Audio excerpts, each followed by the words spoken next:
Hello everyone, welcome back to my channel. आज मैं हाजिर हो गई हूँ आपके लिए बहुत सारी किचन टिप्स लेकर। आज की हमारी टिप्स जो है ना वो बहुत ज़्यादा खास होने वाली हैं, तो वीडियो को फुल वॉच कीजिएगा। वीडियो अगर आपको ज़रा भी अच्छी लगे तो लाइक शेयर ज़रूर कीजिएगा। तो चलिए बिना देरी करते हुए यहाँ पर फर्स्ट टिप शुरू कर लेते हैं। यहाँ पर जो मेरी फर्स्ट टिप है वो है हमारी ज्वेलरी को लेकर। जो गोल्ड है आज के टाइम बहुत ज़्यादा महंगा हो चुका है, और जो भी हमारे पास है तो उसको क्यों ना बहुत ज़्यादा संभाल कर रखा जाए।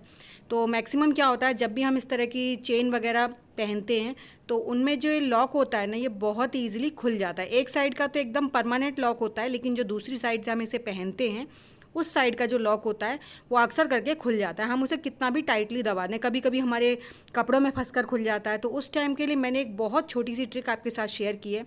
यहाँ पर लिया है हमने जो हमारी ईयररिंग्स होते हैं उनके पीछे जो कैप होता है ना प्लास्टिक का, वो कैप। तो आपने करना क्या है, आपको किस तरीके से इस कैप को इसमें सेट करना है जिससे हमारी ये जो ज्वेलरी है वो खोए नहीं, और यहाँ पर जो ये लॉक है यहाँ से ये लॉक खुले नहीं। तो आपको जो भी आपका ईयररिंग का कैप है ना, उसको आप इसके अंदर फंसा दीजिए। पहले अपनी चेन को बंद कर लीजिए, जैसे आपने पहननी है ना पहन लीजिए। उसके बाद इसमें ये बाद में लॉक डाल दीजिए, और लॉक को डालने के बाद आप इसे अच्छे से दबा दीजिए। अब आप जब भी इस चेन को वेयर करेंगे ना, तो आपकी ये जो चेन है ना बिल्कुल भी किसी भी तरह से फंसकर निकलेगी नहीं, खुलेगी नहीं, क्योंकि हमने पहले इसमें मोटा सा लॉक फंसा दिया है, जिसकी मदद से ना अब हमारा जो पीछे का चेन वाला पार्ट है वो बिल्कुल भी बाहर नहीं निकलेगा। इसलिए और देखिए बिल्कुल भी दिखाई भी नहीं देता है। तो ये बहुत काम की टिप है, आप एक बार ट्राई ज़रूर कीजिएगा, आपको 110% पसंद आएगी। क्योंकि जो चीज़ें हैं उन्हें हम संभाल कर रख सकते हैं, और जो चीज़ें हमारे पास नहीं है उनके लिए हम टेंशन लेते हैं कि अगर हमारे पास ये होता तो हम ये कर लेते। लेकिन जो चीज़ें हैं उन्हें संभाल कर रखना चाहिए। तो आई होप छोटा सा टिप है, आपको ज़रूर पसंद आया होगा। नेक्स्ट टिप है मेरा बच्चों के लिए। बच्चों को जब भी हम पढ़ाई के लिए बिठाते हैं ना, तो मुश्किल से तो वो लोग बैठते हैं, उसके बाद वो मिस्टेक कर देते हैं, फिर उन्हें इरेज़र चाहिए। उनको कितना भी इरेज़र वगैरह दे दो आप, ढूंढने के टाइम पर ना, पढ़ने के टाइम पर उनकी इरेज़र पक्का खोलती है।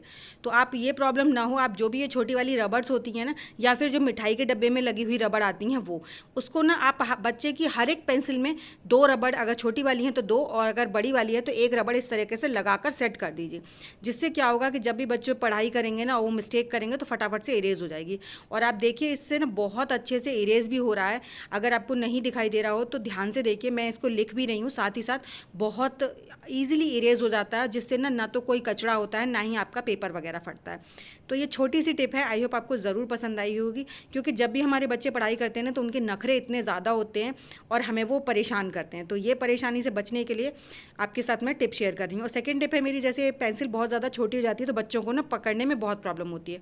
तो उस टाइम पर आप इनको कोई भी स्केच पेन का पुराना कैप लगा दीजिए, और उसके बाद जब वो यूज़ कर लें तो उसका पेन की तरह कैप भी यूज़ कर सकते हैं, जिससे उनकी नुक भी नहीं टूटेगी। तो इसी के साथ बढ़ते हैं नेक्स्ट टिप की तरफ। नेक्स्ट टिप है मेरी, इस तरह की कोई भी खाली डब्बी ले लीजिए, आयोडेक्स की हो, विक्स की हो, कोई भी हो, जो भी आपके घर में अवेलेबल हो आप उसे ले सकते हैं। उसके बाद इसमें ना छोटी छोटी सी कॉटन्स की बॉल बनाकर रख लीजिए, जितनी इसमें आ जाती हैं। इसका हम बहुत अच्छा सा एक यूज़ करने वाले हैं, तो वीडियो को एंड तक ज़रूर देखिएगा। वीडियो आपको 110% कोई ना कोई टिप तो ऐसी ज़रूर मिलेगी जो कि आपके लाइफ में कभी ना कभी आपको ज़रूर काम आएगी। तो यहाँ पर मैंने 4-5 बॉल्स बनाकर रख ली हैं, और उसके बाद इसमें हम डाल देंगे विनेगर। विनेगर सबके घर में होता है, बहुत ईजिली मिल जाता है, और इसको डालने के बाद ना आप इस बॉटल को अपने साथ हमेशा रखिए।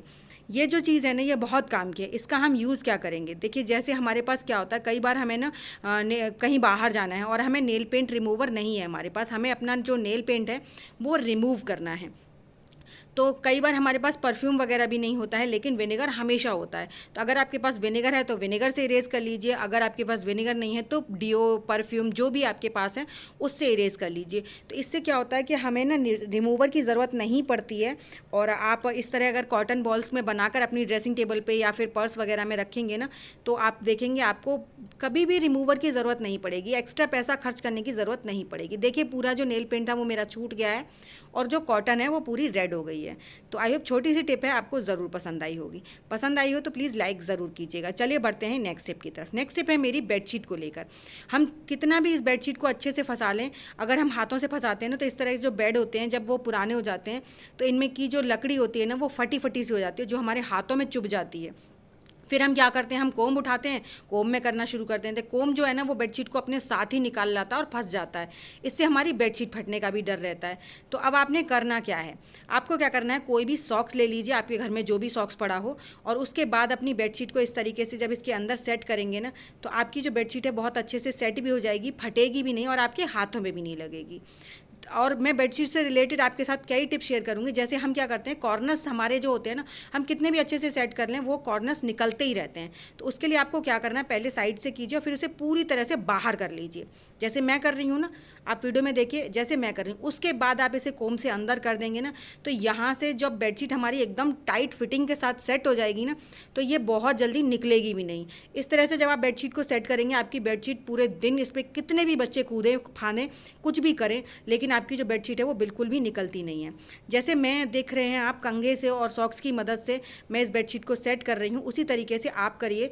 इससे ना बहुत ही अच्छे से फिनिशिंग से हमारा काम हो जाता है और हमारा टाइम भी बच जाता है और हमारा जो हाथ है ना वो भी नहीं दुखता है।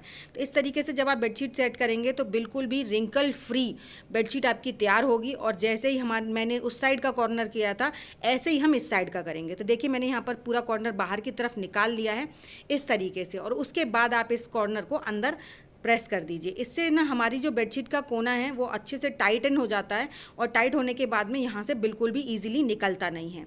तो आई होप बेडशीट से रिलेटेड बहुत छोटी छोटी सी 2-3 टिप आपके साथ मैंने शेयर करी हैं, आपको ज़रूर कोई ना कोई तो ज़रूर पसंद आई होगी।